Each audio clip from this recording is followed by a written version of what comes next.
বাড়ি থেকে রওনা দেওয়া করে ওই মুর্দার রূহটা একটা চিৎকার মাইরা ডাক দিয়া বলবে, হায় রে জগৎবাসী,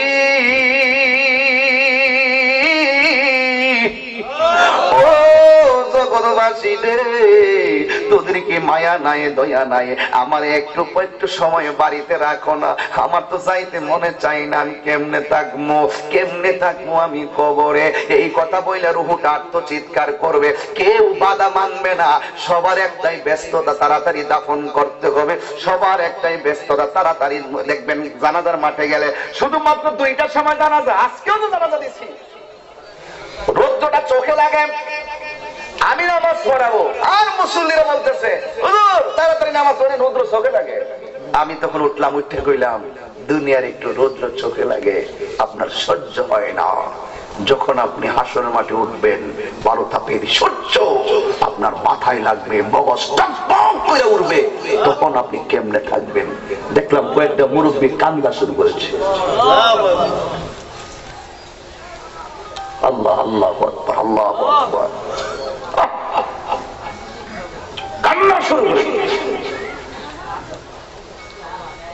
আপনারা তো মনে করেন আমরা খুব আনন্দ নিয়ে ওয়াজ করি, শুধু দিন দিন যাচ্ছে, কিন্তু আমার দিন তো ফুরাই গেছে। একটা দিন যাওয়া মানে তো আমার হায়াতটা একটা দিন ফুরাই যাওয়া। চেয়ারম্যান সাহেবের একটা রাত্রে যাওয়া মানে কি আপনার হায়াত একদিন কমে যাওয়া। এই দিনটা যদি আমরা আজকে কাজে লাগাইতে পারি, এটা আজকে একটু পরে একটা কান্নার ঢল তুলে দিবেন। কেন জানেন? এই আশেকের চোখের পানিটাকে আমার আল্লাহ অনেক ভালোবাসে। যদি বলেন না ঠিক কিনা? আমি 40 মিনিট গানের ভাবে না যাইয়া সরাসরি ওয়াজে ঢুকছি, রাত্র গভীর হয়েছে, দিনটা একটু নরম করে দিতেন। আজকের মাহফিলের ওসিলায় পৈলের এবং হবিগঞ্জের কবরবাসীর আযাব আল্লাহ মাফ করে দিত। আমিন না জোরে কোন, আমিন না জোরে কোন। আপনার দাদা কি কবর আছে না মনে করেন? আপনার বড় বাপ কি কবর আছে না? আমার আব্বা কবরের মধ্যে আছে। আমার আব্বা ওসিয়ত করছিলেন আমি যেন আমার আব্বাকে আমার দাদার কবরের পাশে দেই, যেই জন্য আমি সুন্দর করে আব্বার জায়গাটা করতে পারি না, গুরুস্থানে মাঝখানে কবর দিয়েছি। আজকে আব্বা আমার দাদার একমাত্র ছেলে ছিল, আমার আব্বা দুইজনের পাশাপাশি শুয়ে আছে। মাত্র আজকে আমি কবর দিছি, জানেন একটা ঘটনা আছে, যেখানে কবরটা দিছি লাস্টারে তার পাশে হইল উনার স্ত্রী, পাশে উনার স্ত্রী। এই ডিফারেন্স হইল মাত্র আদাব। দেখেন, এক সংসারে চললো ফিরলো, কিন্তু কবরে যাওয়ার পরে আদাব ডিফারেন্স, কিন্তু এখান থেকে এখানে কানেকশন নাই। সুখী কিনা দুঃখে খবর কাজ হবে না, কাজ হবে না। একটু গভীর চিন্তা করে দেখো, একমাত্র আদাব দূরে এখানে স্ত্রী, আজকে দাফন করলাম এখানে হলো স্বামী, দুইজন পাশাপাশি আছে, কিন্তু কেউ সাথে কেউ কানেকশন নাই। এর চাইতে পৃথিবীতে জ্বলন্ত ইতিহাস আর কি বুঝবেন? কেউ কোনো কাজে আসবে না, একমাত্র আপনার ঈমান, আপনার আমল হয়তো কবরে আপনাকে আলোকিত অবস্থায় রেখে দেবে। সুবহানাল্লাহ বলেন না? এই জন্য যুবক নীরব থাকবেন। যেই কথাগুলো বলছি বাহাদুরি করার জন্য বলছি না, নিজের জীবন পরিবর্তনের জন্য বলছি। আমি যা বলবো আমি তা মানবো, আপনিও তা মানবেন। এবার লাশটা যখন কবরের পারে নিয়ে যাবে, এবার কবরের ভিতরে নামাইয়া দিব, নামানোর পরে তখন সে বলবে আমার কাগরে রাখে দিও না, কাগরে রাখে দিও না। এই ভয়টা কার থাকবে জানেননি? একমাত্র বেঈমান যারা, তাদের এই ভয়টা থাকবে, আমারে নিও না, আমারে বিদায় দিও না, আমার সহ্য হয় না, গরম পানি ভালো লাগে না, খাট ভালো লাগে না, জানাজার মাঠ ভালো লাগে না, আমার গুরুস্থানে কেমনে দিবা, কেমনে থাকবো, এই চিন্তায় হাই হতাশ করে করে কাটাইয়া দিবে। কিন্তু যদি আপনি ইমানদার হইয়া থাকেন, ঘরের ভিতরে আপনি মারা গেছেন, ডাক দিয়া বলবে আম্মা তাড়াতাড়ি তুমি আমার বিদায় দাও, দুনিয়ার বাড়ি ভালো লাগে না। আল্লাহু আকবার। ও আম্মা তাড়াতাড়ি বিদায় দাও, দুনিয়ার বাড়ি ঘর ভালো লাগে না গো মা, আমার তাড়াতাড়ি বিদায় দাও, দুনিয়ার ঘর ভালো লাগে না, আমাকে তাড়াতাড়ি নামাইয়া দাও, আমার দুনিয়ার ঘর ভালো লাগে না। কেন জানেননি? একটা মাত্রই কারণ, কারণ এই দুনিয়ার কেউ কবরে আপন হবে না, এই কবরে একমাত্র আপন হবে রাহমাতুল লিল আলামিন। আর আল্লাহু আকবার বলেন না? এই জন্য যুবক, ও যুবক, কবরের আযাবের কথা বলছিলাম, এক আল্লাহর ওলি কবর থেকে লাশ তুললো, তোলার পরে দেখতেছেন কবর থেকে নিচ পর্যন্ত জাহান্নামের আগুনে জ্বলতেছে। এবার আল্লাহর ওলি ডাক দিয়া বলে, যুবক তোমার কবর থেকে নিচ পর্যন্ত কেন জাহান্নামের আগুনে জ্বলতেছে, কারণটা কি? আল্লাহর ওলি তাকায় দেখেন তার কবর থেকে নিচ পর্যন্ত কয়লা হয়ে গেছে, কয়লা হয়ে গেছে, জ্বলতে জ্বলতে জ্বলতে জ্বলতে আংরা হয়ে গেছে। এবার আল্লাহর বন্ধু জিজ্ঞাসা করে, তোমার এই অবস্থা কেন? ওই সন্তান ডাক দিয়ে কয়, হুজুর আমার জীবনে আমার আম্মা আমারে একবার একটা কাজের কথা 3 বার কইছে, আমি আমার আম্মার কথা আমি মানি নাই, শেষ পর্যন্ত আমি বড় কষ্টে ছিলাম, আমি অসন্তুষ্ট হইয়া আমার মায়ের আমি একটা লাথি মারছিলাম। ও নাউজুবিল্লাহ কে জোরে কইতেন। এবার আমি আমার আম্মারে একটা লাথি মারছিলাম গো, আমি লাথিটা মারার পরে আমি যখন কবরে আসছি আমার কবর থেকে নিচ পর্যন্ত জাহান্নামের আগুনে আমার জ্বালায়া শেষ করে বলে যে, হুজুর আমি যদি আগে জানতাম আমার মার কষ্ট দিলে কবরে এত শাস্তি, আমি কোনোদিন মায়ের কদম ছাড়তাম না, আমি কোনোদিন মার মনে কষ্ট। এই যুবক, আজকে বাড়িতে যাবি, যাই আমার কদমে পড়ে যাবি। আমি যেভাবে মাকে যাই একটা ডাক দিয়ে তুলি, ডাক দিয়ে বলি, আম্মা তুমি কি ঘুমাও নাই? আম্মা বলছে, তুই তো আসস নাই, না আসলে কেমনে ঘুমাও?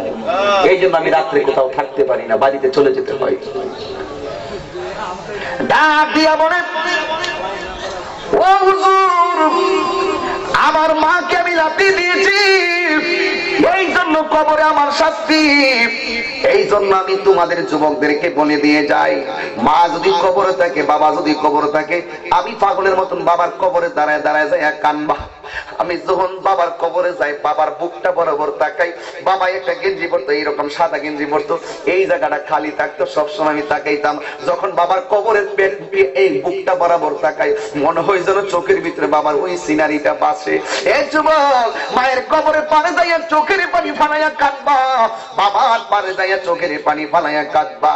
যদি মারে প্রশ্ন করো, আম্মা ও মা তুমি আমারে ক্ষমা করে দাও, হাজার কষ্ট একটা মানুষে দিলে সেকেন্ডে মাফ কইরা দেয়, একটা লোকের যদি হাজার কষ্ট দাও, কষ্ট দেওয়ার পরে ওই লোকটার সামনে যায় যদি আমারও মাফ করে দাও, হাজার কষ্ট ভুইলা যায়, সন্তানটারে বুকে টেনে নেই, এই মানুষটার নাম হলো মা। কারণ আমার দেশের ভিতরে 2টা পদ্ধতিতে সন্তান হয়, একটা পদ্ধতি হলো সিজারে, আর একটা পদ্ধতি হলো নরমাল ডেলিভারি। আমি দেখেছি আমার যখন মেয়ে হয়েছিল, পরিবারকে জিজ্ঞেস করলাম তোমার কি অনুভূতি ছিল, বললো যে আমাকে বেহুশ বানায় ফেলছে। কিন্তু বেহুশ বানানোর পরে আমার যখন হুশ আসছে, সন্তানটার একেবারে তোলার মধ্যে ফেসাইয়া আমার বুকের মধ্যে দিয়া দিছে। যদি আমার মারে জিজ্ঞেস করি, আম্মা আমি যখন তোমার পেট থেকে নরমাল ডেলিভারিতে প্রসব হইলাম তখন তোমার কি কন্ডিশন ছিল, মা বলছে ওই সময় আমার তোমাদেরকে রক্তমাখা অবস্থায় আমার বুকের মধ্যে দিয়া দিছে। এখন মায়ের প্রশ্ন শেষ, এবার সিজার যে করে ম্যাডাম জিজ্ঞেস করেন, আবার দাইমারে জিজ্ঞেস করেন তার রহস্যটা কি। মা নরমাল ডেলিভারি হলেন, মা সাথে সাথে বেহুশ হয়ে যায়। এবার দাইমারে জিজ্ঞেস করেন কি ব্যাপার, সন্তানটা হওয়ার পরে এই সন্তানটা কেন মায়ের বুকের উপরে দিলেন? কই দিছি কেন জানুনি, আমিও তো একটা মায়ের জাত। আমরা দেখেছি সন্তান হওয়ার পরে মা বেহুশ হয়ে যায়, বেহুশ হওয়ার পরে একেবারে ব্যথার যন্ত্রণায় কষ্টে কষ্টার্জিত হয়ে যায়। মাকে জিজ্ঞেস করেন, মা তোমার পেটের ভিতরে যখন ছিলাম তোমার কেমন আনন্দ লাগছে?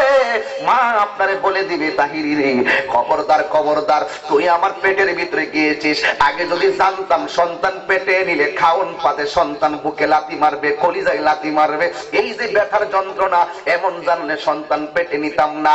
2 নম্বর কষ্ট হলো পেটের ভিতরে সন্তান নাই, খাও রাতের বেলা ঘুমাইছি, ঘুমের করে সন্তান কলিজায় লাথি মারছে, তোল পেটের মধ্যে লাথি মারছে, হঠাৎ করে ঘুম ভাঙা গেছে। এই কষ্টের কথা যখন মনে হয় তখন মনে হয় না পেটের মধ্যে সন্তান নিতাম, জীবনেও সন্তান পেটে নিতাম না।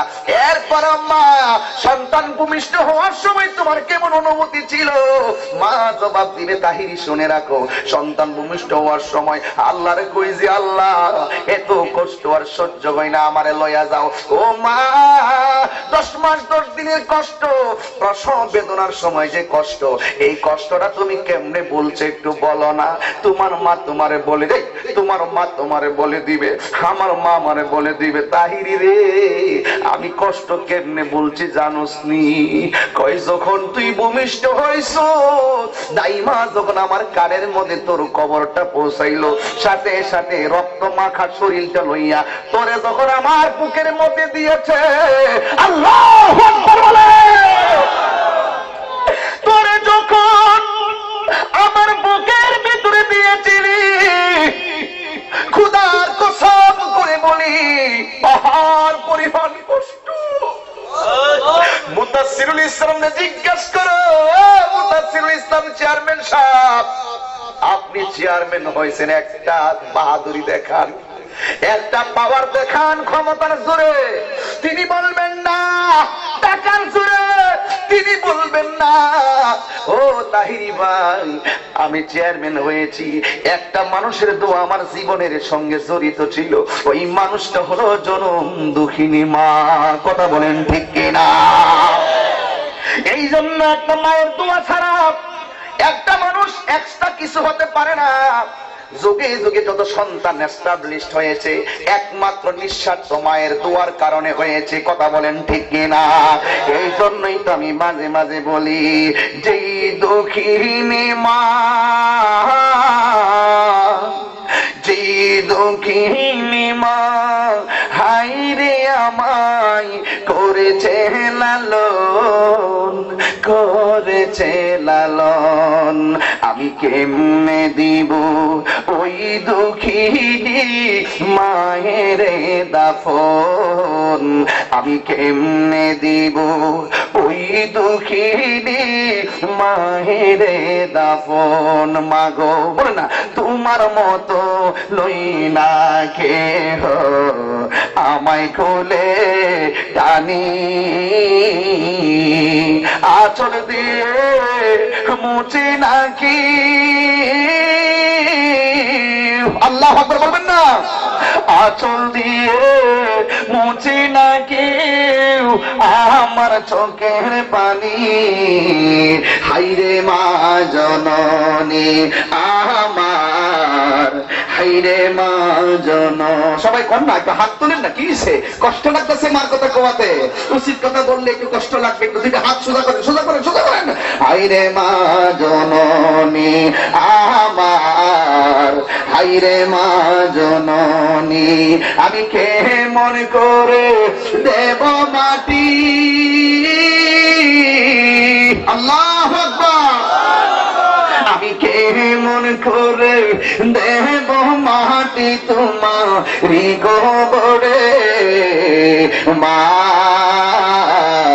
তুমি আমার আগে যেও না গো মরে, মা তুমি আমার আগে যেও না গো মরে। এই সেই ঘর, এই সেই খাট, বিছানার পাশে আছে পানের বাটা, চশমাটা পড়ে আছে পাশে, শুধু মানে, শুধু মানে, শুধু মানে, শুধু মানে, ঠিক কিনা বলেন? দরজাটা খুলতে খেয়ে যাই ধোকা, মা বুঝি বলছে এলে নাকি খোকা। দরজাটা খুলতে খেয়ে যাই ধোকা, মা বুঝি বলছে এলে নাকি খোকা। বুকের ভেতরটা নড়ে চড়ে ওঠে, চোখ বেয়ে জল নেমে আসে, শুধু মানে, শুধু মানে, শুধু মানে, শুধু মানে। এই সেই ঘর, এই সেই খাট, বিছানার পাশে আছে পানের বাটা, চশমাটা পড়ে আছে পাশে, শুধু মানে, শুধু মানে, শুধু মানে, শুধু মানে। একটা জবানও বন্ধ রাখবেন না, চিৎকার মেরে কন্যা আল্লাহু আকবার। ওই মায়ের খেদমত আমরা চাই কি চাই না? এই আওয়াজ করে কোন চাই কি চাই না? মার মনে কষ্ট দিয়া পিসাবের কাছে মুড়ি ধইলে লাভ হইব নি? কথা কন না কেন? তাইর কাছে মুড়ি দিয়ে আব্বা আব্বা করবেন?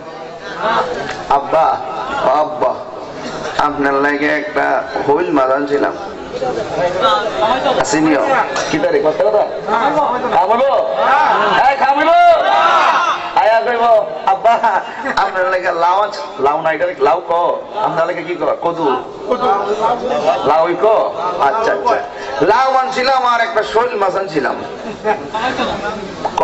জিগাইলাম কিসব জিগাইলাম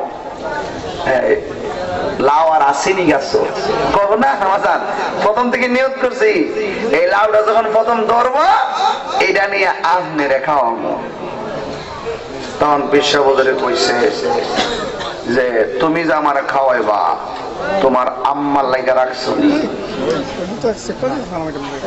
হাকিকতের পীর যারা তারা প্রথমেই বলবে তোমার আম্মারে খাওয়াইলেই আমার খাবার হবে কথা কন না কি লেগে যখন সন্তান কইছে আমার আম্মা কইছে আপনার লাগে আনবার লাগিয়া তো ওই তিনটার মধ্যে বরকত হয়ে যাবো কথা কন না কি লেগে আমার আম্মা এত দিছে মার অনুমতি নিয়ে হক কথা বলে ভালো লাগে না আমার সন্তান চাকরি করে লক্ষ লক্ষ টাকা ইনকাম করে হবিগঞ্জের বাসায় থাকে ঢাকার বাসায় থাকে লক্ষ লক্ষ টাকা কামাই করে সৌদি আরব থাকে কিন্তু খবর নিয়ে দেখা যায় সন্তানের মাল জায়গা তার ঘরে হয় না রান্নাঘরে হয় বাঙ্গাঘরে হয় বৃদ্ধাশ্রমে হয় হাত তুলে বলুন ঠিক ঠিক বলো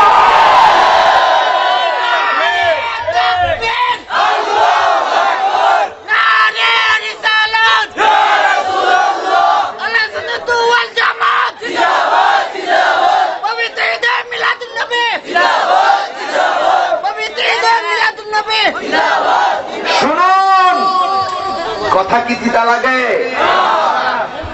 10 তলা মাল লগে রাগ কইরা জায়গা বউ লইয়া সন্তান 3 জন কয়জন কই যাও আম্মা আমনে নাতি এর পড়ালেখার সুবিধার্থে একটু শহর যাইতাছি এটা পড়ালেখার সুবিধার্থে পড়ালেখার সুবিধার্থে আচ্ছা আব্বা যাও যাওয়ার পরে আর খবর নাই একটা বাসা ভাড়া নিছে টেকনিক ছিল সব মিলে উঠছে বেতন পা 15,000 বেতন পা কত বেতন পা কত কত বাসা ভাড়া 6,000 আছে কত কথা বল 3 বাচ্চার লেখাপড়া 1,000 করে 3,000 আর আছে কত 6,000 এরপরে মনে করেন কারেন্ট বিল বিদ্যুৎ বিল গেছে 3,000 টাকা আর আছে কত 3,000 টাকা দেখে 1 মাসে খাওন চলে 5 জনের বাস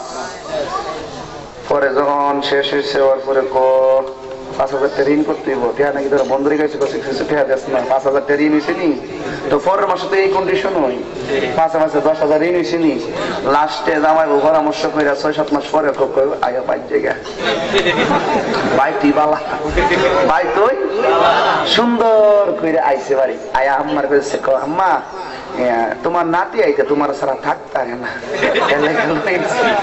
মা কো থাকতে না পারো না সেই না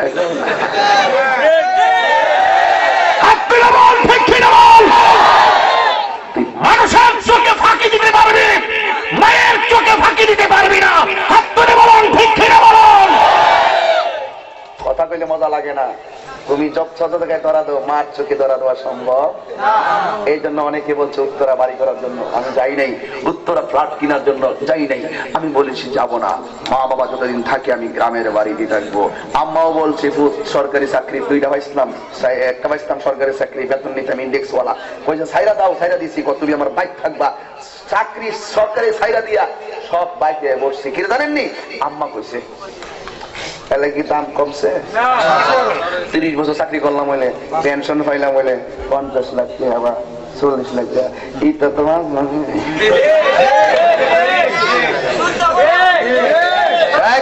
কথা বলো ঠিক কিনা বলো টাকা পয়সা বড় নয় মার মনে যদি খুশি থাকে 10 তলা বিল্ডিং এর শান্তি আরে বাবা গাছতলায় থাকলেও শান্তি মা বাবা মনে কষ্ট দিয়া 10 তলা বিল্ডিং এ থাকলেও শান্তি হবে না ঠিক কিনা বলো আমরা হুসাইনি মুসলমান আমাদের সামনে যেমন ঠিক থাকবে পিছনে তেমন ঠিক থাকবে, সামনে যেমন ঠিক থাকবে পিছনে তেমন ঠিক থাকবে। কথা বলেন ঠিক কিনা বলেন? আমরা কি মুসলমান? হুসাইনি মুসলমান যারা তারা সব মেনে চলে, আর এদিদি মুসলমান যারা তারা এসেই কইব চলো 40 দিন চিল্লা মেরে আসি।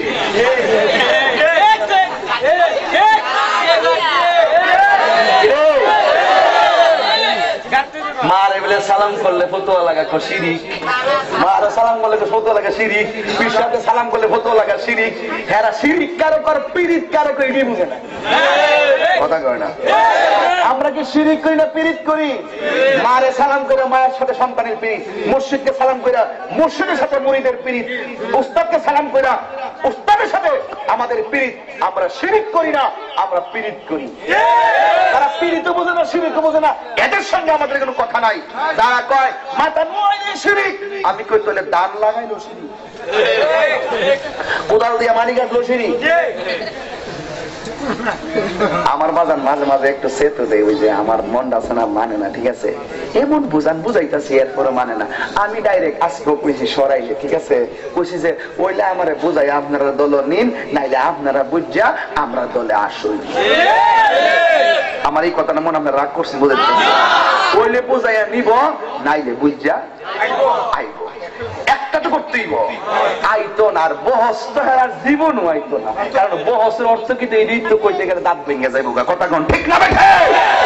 কারা কারা হুসাইনি মুসলমান হাত তোলেন, হাত তোলেন, এটা স্লোগান দেন সাইন। নারে